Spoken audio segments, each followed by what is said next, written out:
Hello children, आज हम part सी करेंगे। हमने अपने प्रीवियस वीडियो में देखा कि किस तरीके से ग्राम सभा, ग्राम पंचायत ये सब वर्क करते हैं इन विलेज रूरल एरियाज़। अब अर्बन जो एरियाज़ हैं, सिटीज़ एरियाज़, वहाँ पे एडमिनिस्ट्रेशन वर्क किस तरीके से होता है। So the urban administration, there is a municipality in the cities having population of 1 lakh or more, and corporation is in the cities having the population 5 lakh or more, and both of these are known as organization of local self government. तो अब cities area में, urban areas में administration work जो है वहाँ पे organisation का नाम होता है म्यूनसिपैलिटी और कॉरपोरेशन। तो म्यूनसिपैलिटी उस एरिया में होती है जहाँ पे पॉपुलेशन 1 लाख से ज़्यादा हो, और कॉरपोरेशन उन सिटीज़ में होती है जहाँ पे पॉपुलेशन 5 लाख से ज़्यादा हो। और ये दोनों ही ऑर्गेनाइजेशंस क्या हैं, लोकल सेल्फ गवर्नमेंट की हैं। These areas are decided according to the population. अब ये कॉरपोरेशन होगा या फिर म्यूनसिपैलिटी होगी, ये वहाँ के पॉपुलेशन से डिसाइड किया जाएगा। Elections are generally held after 5 years. All the voters of city having voting right can participate in the election. अभी इलेक्शन जो है एवरी 5 ईयर्स में होते हैं और सभी वोटर्स को राइट है सिटी एरिया में कि वो अपने वोट्स को कास्ट करें। ना कॉरपोरेशन का अगर हम देखें तो there is a corporation in the cities generally having the population up to 25,000 और more. Minimum number of candidates in corporation is 28 में जो इलेक्टेड मेंबर्स होंगे वो 28 होंगे मिनिमम, और मैक्सिमम उससे ज़्यादा हो सकते हैं। और इनका जो पॉपुलेशन है वो 25,000 तक होना चाहिए।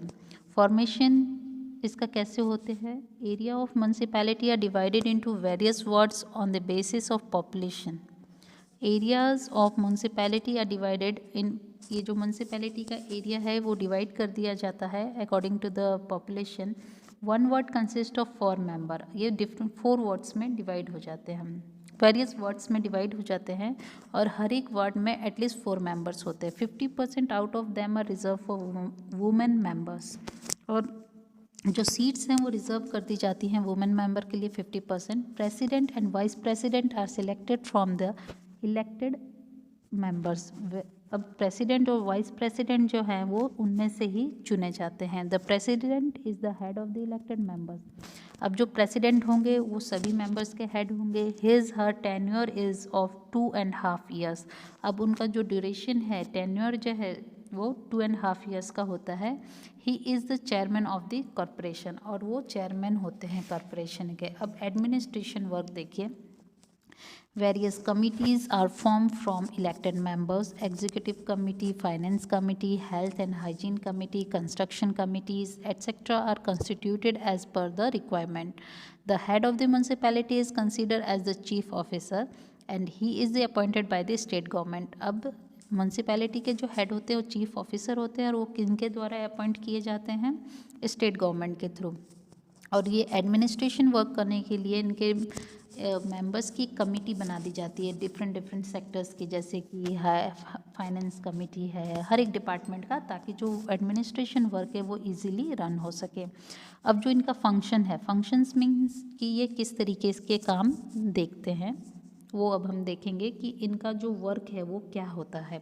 तो following works are carried out by municipality for the well-being of people. First one, water supply management, road management, disposal of water, wastewater, sanitation system, registration of birth, death and marriages, town planning and education management, fire extinguisher, actions against the sale of inedible items, providing facility of garden and libraries, construction or and maintenance of cultural building and auditorium.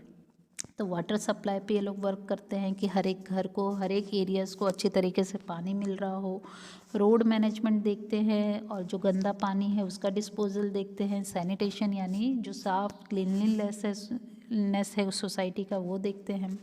Registration birth and death का, marriage का, ये सारा work ये लोग देखते हैं। इनका committee होता है। टाउन प्लानिंग, एजुकेशन मैनेजमेंट, तो ये सारे वर्क्स हैं। ओके, इनके फंक्शंस है। नाउ कॉरपोरेशन वो जगह का देखेंगे हम। Number of member in corporation is decided on the basis of members of corporation are known as councillor और कॉरपोरेटर। अभी जो मेंबर्स होते हैं कॉरपोरेशन के वो क्या होते हैं, उन्हें काउंसिलर कहा जाता है या कॉरपोरेटर कहा जाता है। The head of corporation is called the mayor कहा जाता है उन्हें।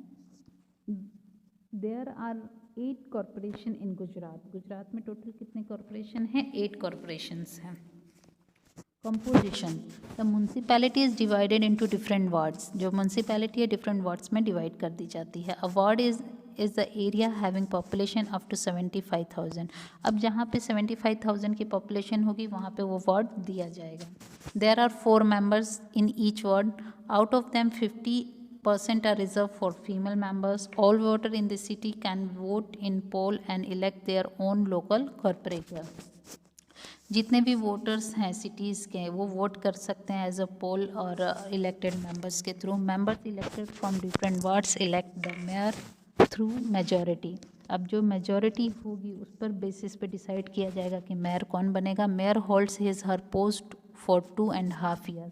अब जो ये मेयर है ये भी 2.5 ईयर्स के लिए अपना पोस्ट होल्ड करते हैं। एडमिनिस्ट्रेशन वर्क देखेंगे तो various committee are form from elected members, among which standing committee is the most important. The administrative head of the municipality is considered as municipal commissioner. He is appointed by the government. अब various committees form की जाती हैं और administration work जो है municipality के जो head होते हैं उन्हें कमिश्नर कहा जाता है और वो भी स्टेट गवर्नमेंट के थ्रू अपॉइंट किए जाते हैं।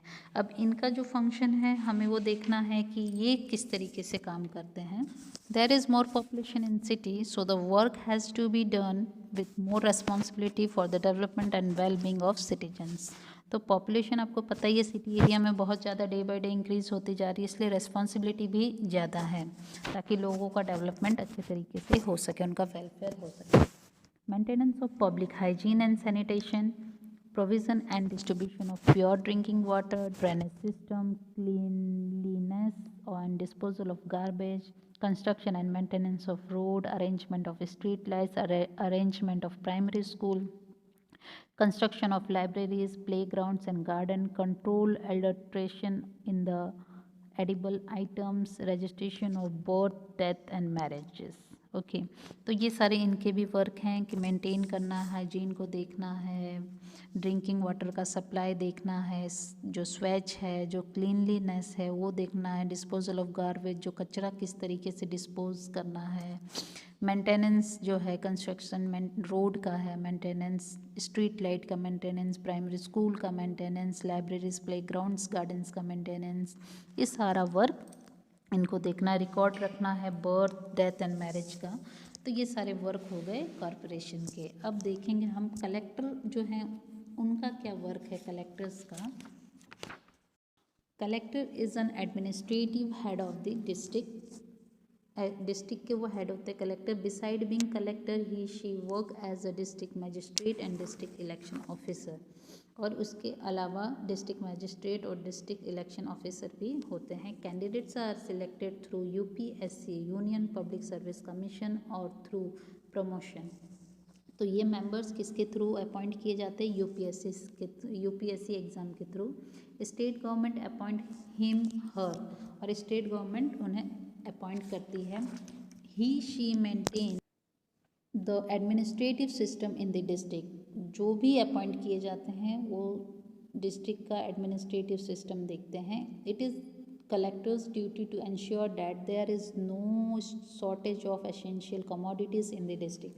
अब ये कलेक्टर की रिस्पॉन्सिबिलिटी होती है कि वो किसी तरीके का शॉर्टेज ना होने दें, किसी भी कमोडिटी का शॉर्टेज ना होने दें डिस्ट्रिक्ट में जो ज़रूरत की चीज़ें हैं। Role of district collector is very important in panchayati राज।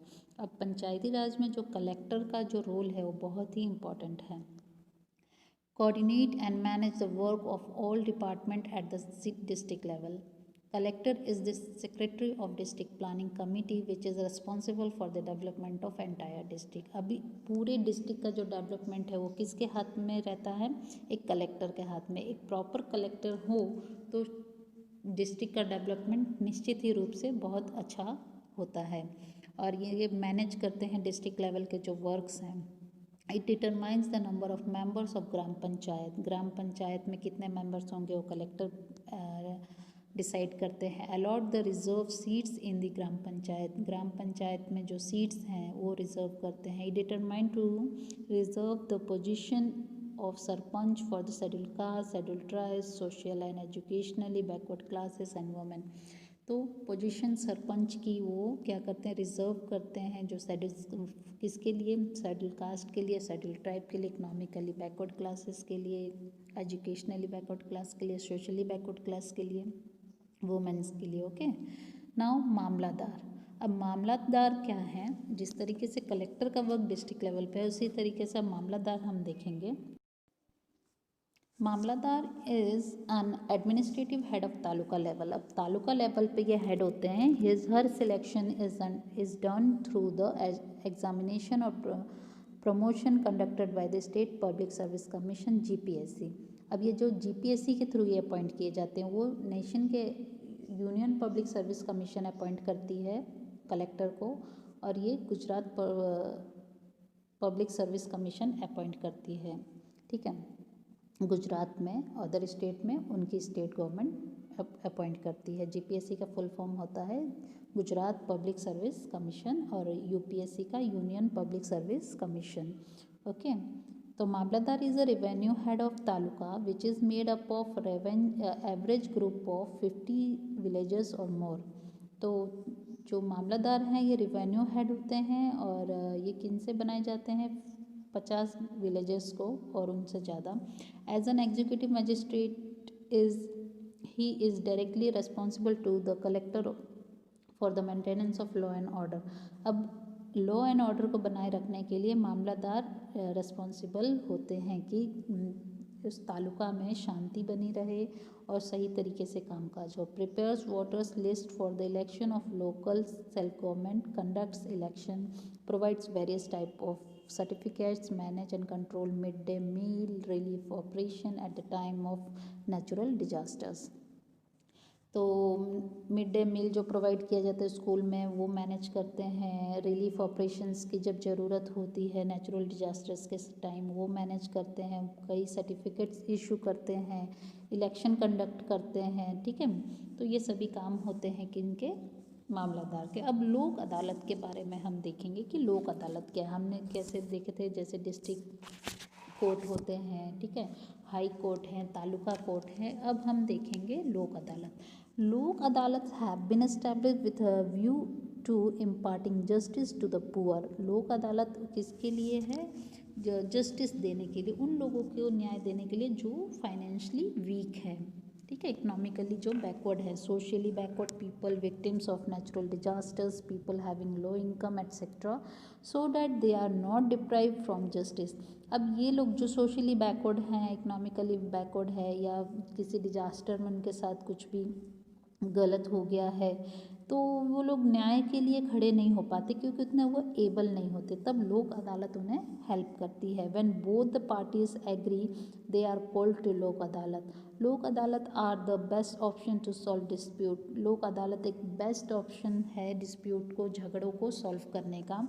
और लोक अदालत में जब दोनों ही साइड पार्टी एग्री होती है तो उन्हें लोक अदालत में बुलाया जाता है। Long term cases are dispose in such a way that no one loses और नो वन विन्स।